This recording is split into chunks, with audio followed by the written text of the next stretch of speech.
इस साल एक बार फिर जो माहौलियाती तब्दीली आ रही है, आपने देखा कि पूरे सिंध में, पूरे पाकिस्तान में, ख़ास तौर पे सिंध में जो बरसातें हुई हैं वो मामूल से बहुत ज़्यादा हुई हैं। और बड़ा एक जून में तकरीबन शुरू हुआ था, जुलाई, अगस्त और सितंबर तक ये मानसून चला है वक्तन व वक्तन। और कराची और उसके साथ साथ पूरे सिंध में, ख़ास तौर पे हमारी जो साहिली पट्टी है, बदीन, थरपारकर, सांगढ़, उमरकोट और फिर हमारे राइट बैंक में जो पहाड़ी इलाके हैं, कीथर रेंज से होते हुए पानी बरसात का आया है और उसने काफ़ी नुकसानात किए हैं। हमने बिल्कुल ये कहा था, और इसके साथ साथ जैसी बारिश हो रही थी और बारिश के साथ साथ पूरी असेसमेंट, एक तरीक़े कार होता है, पूरी असेसमेंट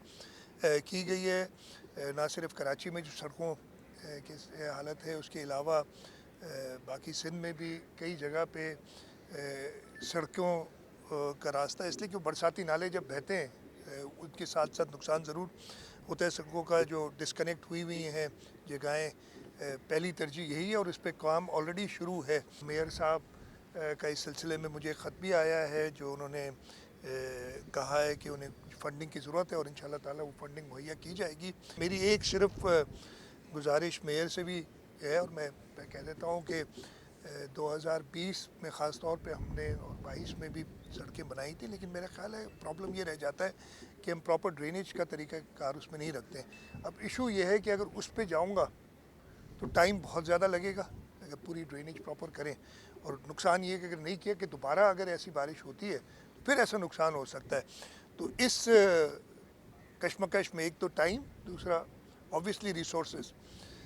आपको पता है मुल्क जिन इकनॉमिक सूरत हाल से गुज़र रहा है, लेकिन इनके बावजूद हमारी पहली तरजीह होगी और तरजीह है कि हम बारिश से जो नुकसानात हुए हैं, चाहे वो लोगों के इंडिविजुअल हों, कई अमवात हुई हैं बरसातों में इस साल, उसके अलावा